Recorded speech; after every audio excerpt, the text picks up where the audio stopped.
तंजीम All India Democratic Students Organisation के लीडरों ने नई तालीमी पॉलिसी के खिलाफ एहतजाजी मुजाहरा किया।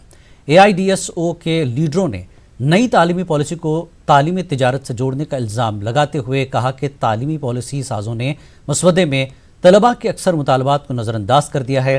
तलबा तंजीम के लीडर महेश चेकलपुरवी ने मरकजी काबिना के जरिए मंजूर शुदा नई तालीमी पॉलिसी के नजरसानी शुदा मसवदे को वफाक और आईन हिंद के मुखालिफ करार दिया।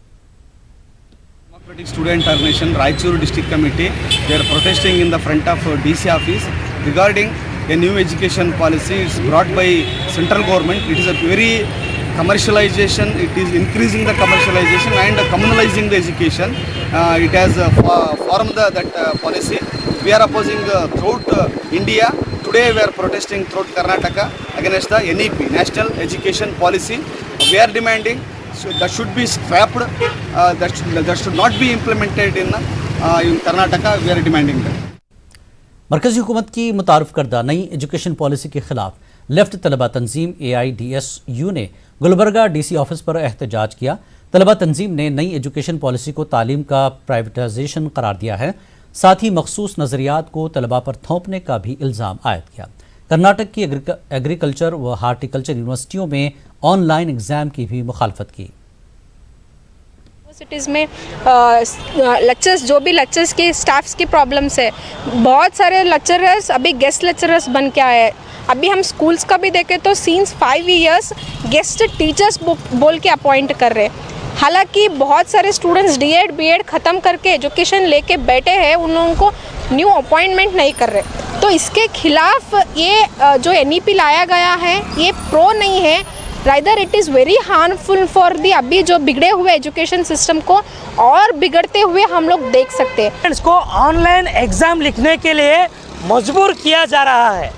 ये ऑनलाइन लिखने वाले जो स्टूडेंट्स हैं, उनके विलेजेस में रहने वाले हैं, उनके पास कोई एक वीडियो कैमरा नहीं रहता, एंड्रॉयड फ़ोन नहीं रहता और क्या बोलते हैं और एक साइलेंट बोल के अच्छा इंटरनेट फैसिलिटीज़ वाला एक रूम भी नहीं रहता।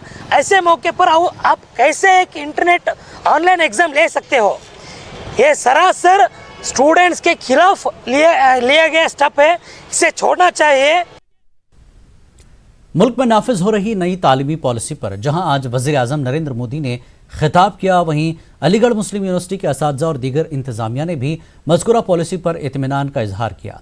अलीगढ़ मुस्लिम यूनिवर्सिटी के तर्जुमान उमर सलीम पीरज़ादा ने नई तालीमी पॉलिसी के ताल्लुक से वज़ीर आज़म के खिताब को मुस्तक़बिल के लिए खुश आइंद बताया है। वहीं मुल्क के तलबा को बैनुल-अक़वामी सतह पर खुद को साबित करने के लिए हौसला अफ़ज़ा करार दिया। शोबे लिसानियात के चेयरमैन प्रोफेसर MK वारसी ने नई तालीमी पॉलिसी में मादरी ज़बान की अहमियत व इफ़ादत को हुकूमत का बेहतर कदम करार दिया। मोटी मोटी बात है, नॉलेज बेस्ड सुपर पावर की तरफ कैसे कदम बढ़ाया जाए उसकी बात करी गई है। When teachers learn and nation leads पे बात एम्फेसाइज करा गया और उन्होंने कहा कि शिक्षा जो है हमारी वो एल्ड हो जाए और टाइम के साथ जो तब्दीलियां होती वो आपको लाना चाहिए, क्योंकि इंटरनेशनल लेवल पे आपकी वाइब्रेंसी जो आपको पोटेंशियल स्टूडेंट्स को उसे कैसे चैनलाइज करके आप इंटरनेशनल लेवल पे हिंदुस्तान को आगे लाएंगे।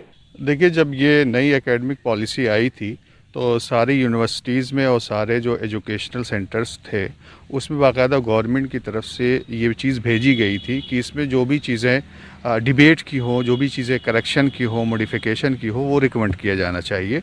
तो यूनिवर्सिटीज़ और कॉलेजेस की तरफ से और इंस्टीट्यूशंस की तरफ से वो तमाम रिकमेंडेशन गए थे। ज़बान के एतबार से ये पॉलिसी बहुत ही अच्छी, क्योंकि पहली बार इसमें इलाकाई ज़बान या बोली कह लें या मादरी ज़बान के तौर पे ये ऑप्शन दिया गया है कि बच्चों की पढ़ाई 5वीं क्लास कर प्रीफरेबली 8वीं क्लास तक होनी चाहिए। इसको लिंग्विस्ट माहिर लसानियात मानते हैं कि जब कोई भी जहनी नशोनुमा जो बच्चों की होती है वो अपनी मादरी ज़बान में बहुत ज़्यादा होती है। इस वक्त दिल्ली से बड़ी खबर, दिल्ली फसादात के मुतासिरीन को 22,85,22,000 की मदद की गई है। दिल्ली माइनॉरिटी वेलफेयर कमेटी की मीटिंग में बताई गई ये तफसील। 53 महलूकीन में से 47 को दिया गया 6 करोड़ 32 लाख का मुआवजा। 372 जख्मियों में से 244 को 1 करोड़ 44 लाख का दिया गया मुआवजा। 1323 नुकसान शुदा मकानों के लिए दिया गया 7 करोड़ 30 लाख का मुआवजा। 5 में से 3 स्कूलों को दिया गया 20 लाख का मुआवजा। दिल्ली फसादात में जो नुकसान पहुंचा लोगों को और दुकानों और स्कूलों को, इसकी तफसील सामने आई है। 22 करोड़ 85 लाख 22,000 की मदद की गई है मुतासरीन को। दिल्ली माइनॉरिटी वेलफेयर कमेटी की मीटिंग में बताई गई ये तफसील। 53 महलूकीन में से 47 को दिया गया 6 करोड़ 32 लाख का मुआवजा। 372 जख्मियों में से 244 को 1 करोड़ 44 लाख का मुआवजा दिया गया है। 1323 नुकसान शुदा मकानों के लिए दिया गया 7 करोड़ 30 लाख का मुआवजा। वहीं 5 में से 3 स्कूलों को दिया गया 20 लाख का मुआवजा।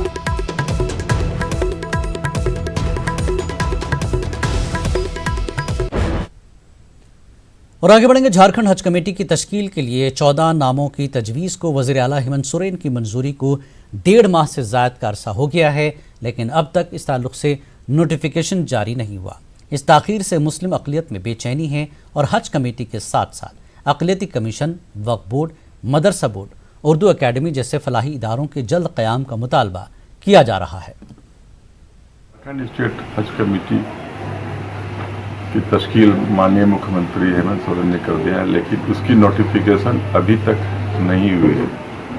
1.5 महीने से ज़्यादा का वक्फा गुजर गया और अभी तक नोटिफिकेशन नहीं होने से लोगों में, खास करके कमेटी के मेंबरान जो बनाए गए हैं उन पर मायूसी है।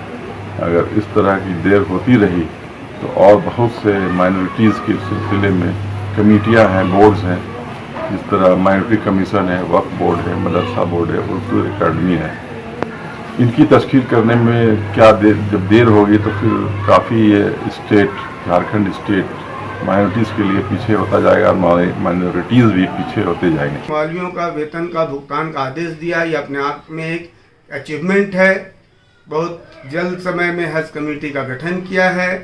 अल्पसंख्यकों के लिए छात्रवृत्ति का जो नोटिफिकेशन किया है, ये अल्पसंख्यक, आदिवासी, हरिजन, यहाँ के दलित पीड़ित लोगों के लिए एक बड़ा काम है और हम लोग उम्मीद करते हैं कि आने वाले दिन में ये वक्फ board, minority commission, 15 point programmes और अल्पसंख्यकों से के मामले का सारे काम को जल्द से जल्द करने का काम करेंगे। अजमेर में निजी स्कूलों के बार बार फीस के मुतालबे पर वालिदैन ने जिला कलेक्ट्रेट पर एहतजाज किया। वालिदैन का कहना है कि कोरोना की वजह से स्कूल बंद है, ऐसे में स्कूल की फीस माफ़ की जाए। कोरोना वायरस की वजह से स्कूल की पढ़ाई ऑनलाइन हो रही है, ऐसे में जो भी पढ़ाई का खर्च है वो वालिदैन उठा रहे हैं। वालिदैन का इल्ज़ाम है कि स्कूल इंतज़ामिया बार बार फीस भरने का तकाजा करके परेशान कर रहा है।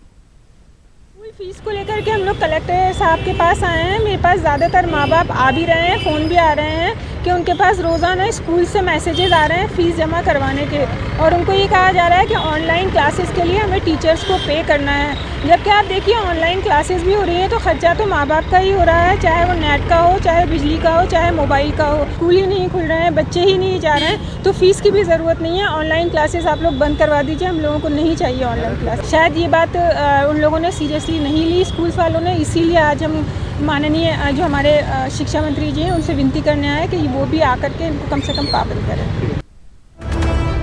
इस वक्त एक और अहम खबर आपको दे दें। बैनुल-अक़वामी परवाज़ों को कोलकाता आने की इजाज़त मिली है। बैनुल-अक़वामी परवाज़ों को कोलकाता आने की इजाज़त मिली है। रियासती हुकूमत ने जारी किए SOP 10 अगस्त के बाद हवाई मुसाफिरों को कोलकाता आने की होगी इजाज़त। ताहम सिर्फ चार्टर्ड परवाज़ों से आने वाले मुसाफिरों को इजाज़त होगी। वंदे भारत मिशन के तहत परवाज़ों को नहीं होगी इजाज़त। मुसाफिरों को परवाज़ से पहले कराना होगा कोरोना टेस्ट। परवाज़ के 4 दिन के अंदर अंदर की होनी चाहिए रिपोर्ट और RT-PCR टेस्ट रिपोर्ट मनफी होना लाजमी है।